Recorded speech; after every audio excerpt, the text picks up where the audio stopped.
saludar precisamente al abogado César Gutiérrez Priego, que está al pendiente de este caso para que nos dé su opinión. ¿Cómo ves, mi querido César? Están duros los cocolazos, ¿eh? Por todos lados y de todos sabores y colores. ¿Cómo te va? Fíjate que sí, Vicente, un placer saludarte como siempre. Íbamos a tener esta entrevista unos minutos antes, pero tuvimos que movernos y andamos aquí en la oficina trabajando. La verdad es que hay que entender, esto tiene un año, desde junio del año pasado ya se había iniciado esta investigación, incluso Ernesto Rufo ya había ido a comparecer a la Fiscalía General de la República. No es una orden de aprehensión única y exclusivamente en contra de él, sino contra una serie de empresas y de esquemas que tienen que ver obviamente con el contrabando de combustibles, que a nosotros en México se le conoce como huachicol fiscal, ¿no?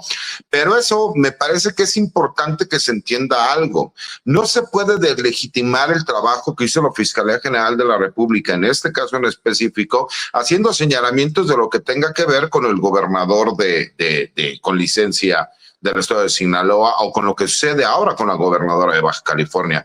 Me parece que son investigaciones, gracias, me parece que son investigaciones completamente diversas y distintas. Claro, queremos ver qué pasa en los otros casos y queremos ver que la Fiscalía General de la República haga los señalamientos. Hay que recordar algo, no es que la Fiscalía General de la República haya ido en contra del exgobernador de Baja California, es que un juez federal consideró que existían indicios para que 25 personas más Ernesto Rufo Apel tienen indicios de sí pertenecer a un esquema de contrabando de combustibles y eso es considerado delincuencia organizada en nuestro país. Me parece que no se puede legitimar. Claro, se puede exigir que sepamos qué es lo que pasa en las otras investigaciones, pero esto es completamente distinto.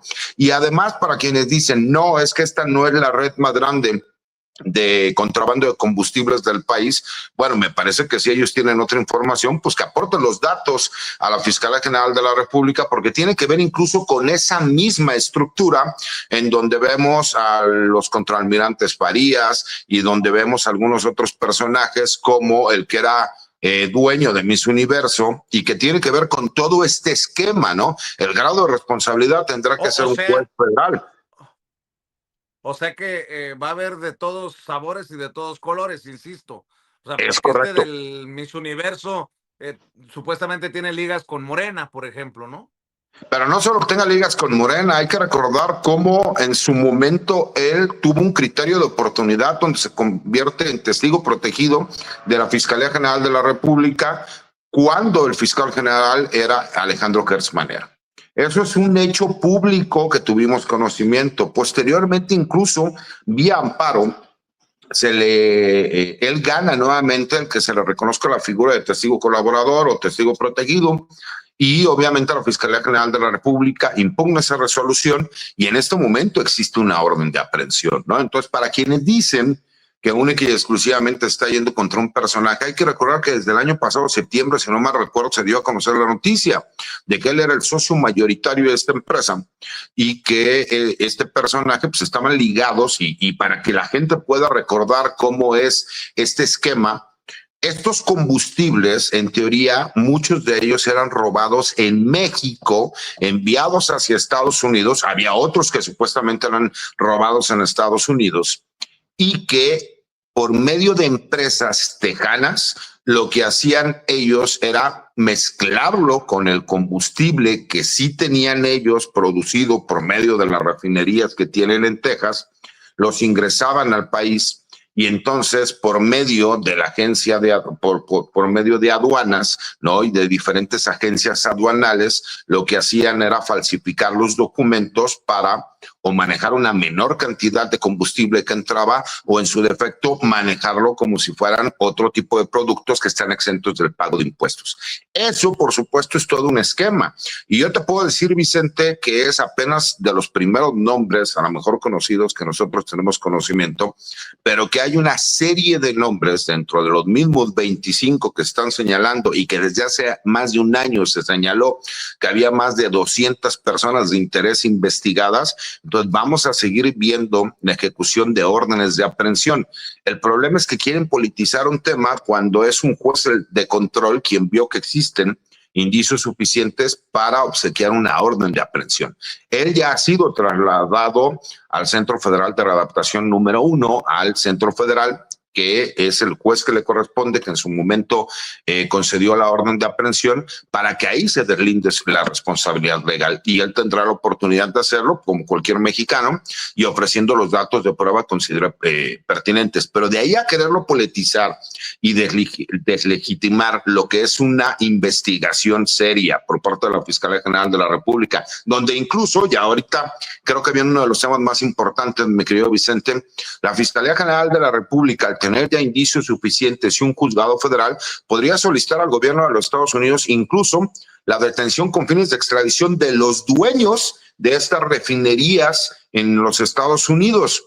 Imagínate tú que se pudiese llegar a esa situación y cómo va a responder el gobierno de los Estados Unidos. Y segundo, podría incluso ofrecerles un criterio de oportunidad para que se conviertan en testigos protegidos en México, para que les den información de cuáles son las autoridades de los Estados Unidos que han beneficiado o propiciado que se pueda dar ese huachicol fiscal, ¿no? Y eso me parece que sería, pues obviamente, reciprocidad internacional por parte del gobierno de México. ¿Y cómo crees tú que respondería el gobierno de los Estados Unidos y todos los políticos de oposición y medios de comunicación que no han contemplado esa situación que realmente, legalmente, se podría llegar a dar?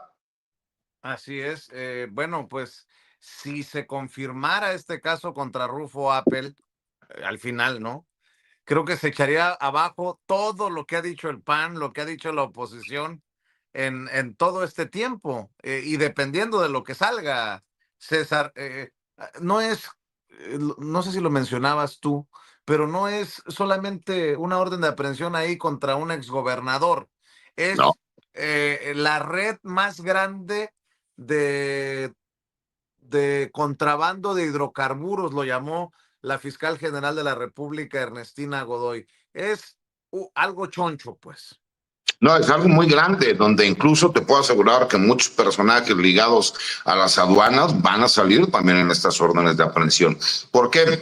Porque este era un esquema donde había funcionarios públicos, donde hay empresarios en Estados Unidos y en México, que lo que hacían era simular. Por más que me digan lo que quieran, ellos no pueden señalar de que es que lo único que el exgobernador hizo fue poner, obviamente, sus instalaciones y su empresa para que se pudiera llevar a cabo la introducción de estos hidrocarburos hacia el país. A ver, con todo respeto, Vicente, se tiene nota y dentro de las investigaciones tienen conocimiento de la falsificación de documentos, de cómo estos documentos, incluso por parte de las diversas empresas y de los mismos estatutos de las aduanas, venían ya falsificados los documentos. Se decía que venían, por ponerte un ejemplo, no sé, 1 millón de litros y resulta que venían 15 millones de litros. O sea, hay un sinnúmero de acciones obviamente tendientes a poder realizar un menoscabo al patrimonio fiscal de nuestro país con el pago de impuestos, con el contrabando, ¿no? Con documentación apócrifa. Y esa parte, pues sí tiene que ver con el representante legal, con los dueños del negocio, pero además está ligado también con otra serie de movimientos, obviamente del dinero, porque dicen, si tú quieres saber qué fue lo que se dio, follow the money, ¿no? Sigue el dinero. Y me parece que en este caso sí han hecho una investigación seria, responsable y profesional. Tienen una gran ventaja. Un juez de control va a tener la oportunidad de revisar, obviamente, pues de acuerdo a los datos de prueba que ofrezca su defensa, si lo vincula a proceso o no. Y ese será un primer paso. Eso no significa que sea culpable Ernesto Rufo Apple, pero sí que hay indicios de que cometió los delitos. Y entonces sí vamos a ver si la orden de aprehensión que se obsequió fue porque sí tenían un fundamento jurídico, como yo lo veo, o si fue una cuestión política, como tratan de salir a desviar la atención. Y eso es un punto sumamente importante. ¿Por qué? Porque ya hemos visto reveses de la Fiscalía General de la República, al grado de que incluso un personaje de alto perfil acaba de salir de la Fiscalía General de la República porque no tuvieron la oportunidad, a lo mejor, de una vinculación a proceso o de casos que a consideración de la misma fiscalía no fueron llevados con la relevancia que tenían que ser. Entonces, creo que vienen momentos importantes que no hay que desviar la atención. Una cosa es los temas que ya conocemos, lo que es Rocha Moya en el estado de Sinaloa, la gobernadora de Baja California, pero este es un caso completamente independiente y que tiene más de un año esta investigación y que no solamente va a ser Ernesto Rufo Apple, sino que vamos a ver la detención de varios personajes en los días siguientes y semanas por venir que están ligados a esta red internacional de, obviamente, contrabando de hidrocarburos.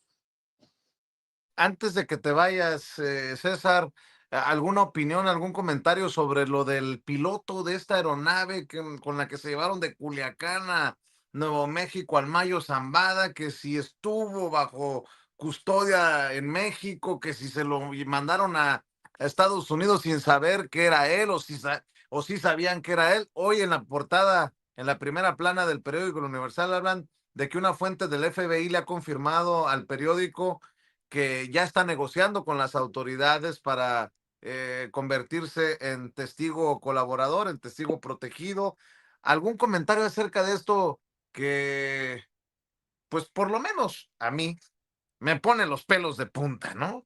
Estamos Mira, exigiendo a Estados Unidos información y como diría el perro Bermúdez, lo tenías, era tuyo y lo dejaste ir. No sé, a ver, César. fíjate, Vicente, es una pifia institucional de tamaño descomunal. Y aquí es a lo que me refiero. Yo entiendo y sé que la fiscal Ernestina Godoy apenas tiene poco tiempo que llegó y que es una investigación que viene de la anterior administración en la Fiscalía General de la República, cuando el titular era Alejandro Gertz Manero. Pero incluso yo considero que la misma Fiscalía General de la República tendría que mandar llamar al ahora embajador de México en Reino Unido para que aclaren cuál fue la situación, porque institucionalmente hay una falla y hay una pifia impresionante en cuanto a la metodología de investigación que la misma fiscalía tuvo que haber realizado. Eso es en primer lugar. En segundo lugar, no podemos negar que la institución falla, aunque tengamos ahora una nueva titular, que podemos entender que a lo mejor no fue una investigación que ellos hayan realizado, pero sí que los protocolos de investigación de la misma fiscalía, pues por supuesto que tienen fallas de origen, y esa es una falla institucional. Con todo respeto, nosotros no podemos hablar de que el gobierno de los Estados Unidos no nos provea de información respecto a lo que sucedió, con lo que sí sabemos que fue un secuestro de Ismael El Mayo Zambada, pero que necesitamos saber cuál fue la participación del gobierno de los Estados Unidos y en específico lo del FBI. Y me parece que incluso con el trato al que llega el Mayo Zambada nunca lo vamos a saber, porque eso se hubiera podido conocer en un juicio. Y en este momento, pues obviamente el gobierno de los Estados Unidos está sellando toda esa información para que no lo podamos saber nosotros, por lo menos de forma oficial, porque todo lo demás son especulaciones. Incluso sabemos que sí participa el FBI con el avión que se da, pero no sabemos si hubo a lo mejor agentes de campo que participaron en México. Toda esa información que sí la tenías y que desafortunadamente cuando tenías Alejandro no tuviste la oportunidad ni la capacidad ni las líneas de investigación, ni la inteligencia para saber que él era un personaje de alto perfil que además había participado, pues me parece que es una pifia monumental y que lo que hace es exhibir las fallas institucionales que existen en la Fiscalía General de la República y que incluso en el mismo Gabinete de Seguridad, porque ellos son quienes lo autorizan, el Gabinete de Seguridad, el hecho de que sean expulsados estos personajes con fundamento en el artículo 5 de la Ley de Seguridad Nacional del país. Entonces, por más que nosotros lo queramos justificar, es una falla monumental, mi querido Vicente, y me parece que es una pifia de magnitudes históricas por parte de la Fiscalía General de la República, en donde sí me gustaría que llamen a comparecer a Alejandro Gertz Manero para que explique qué fue lo que sucedió, porque él es responsable por acción u omisión, porque él es el titular de la Fiscalía. Suscribo esa opinión sobre Gersmanero. Ojalá que el embajador dé la cara y venga a dar explicaciones. Oye, César, tus columnas, tus redes, tus trincheras, porque ya son varias y no quiero dejar una fuera, para cerrar y agradecerte que hayas llegado en este viernes a apoyarnos, a respaldarnos aquí en Sin Censura. Al contrario, Vicente, tú sabes que Sin Censura es mi casa y yo soy el que está siempre agradecido por los espacios. Obviamente hay que trabajar, ya sabes que las pensiones no se pagan solas, ¿no? Entonces, luego tenemos que andar en trayectos y andarnos moviéndonos, pero siempre yo agradecido con la oportunidad que me dan. Yo los invito a que me sigan en mis redes sociales, a mi cuenta de X como @CesarGutiPri, a mi cuenta de TikTok como @CesarGutiPri1. En un podcast que ya te había comentado, que se llama Pueblo Uniformado, que estamos retomando, en donde me gusta que la gente conozca y sepa sobre ciertas figuras. Hoy, por ejemplo, esta semana explicamos cuáles son las funciones del C5, ¿no? En la Ciudad de México, quién es su titular, cómo se lleva a cabo, cómo se trabaja, me parece muy interesante.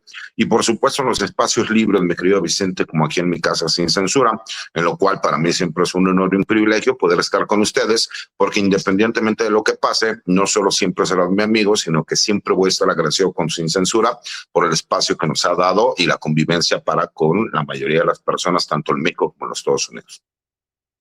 Gracias, mi querido César. Fíjate, te quiero comentar una anécdota rápido. Tuve la oportunidad de ir a Estados Unidos porque mi hijo menor, que tú sabes, juega fútbol americano, fue a un torneo que gracias a Dios les fue muy bien. Y estando, te estoy hablando casi medianoche, allá en el estado de Texas, fuimos a un 7-Eleven y de repente un paisano me vio y me dijo, ¿usted que es el licenciado César que sale con Vicente? Y yo, sí.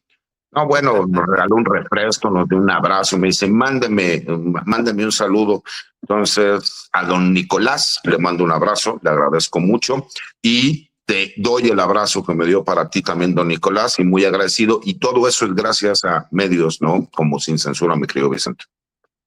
Gracias por compartir, mi querido César, y qué bueno, le mando un abrazo a don Nico y a ti, ya nos toca vernos, nos vemos pronto. Claro que sí, Vicente. Abrazo y saludos a todas las personas que nos escuchan. El buen César Gutiérrez Priego, el abogado César Gutiérrez Priego, hablando con nosotros sin censura. Estoy revisando imágenes de Juchitán, en Oaxaca, en donde se sintió el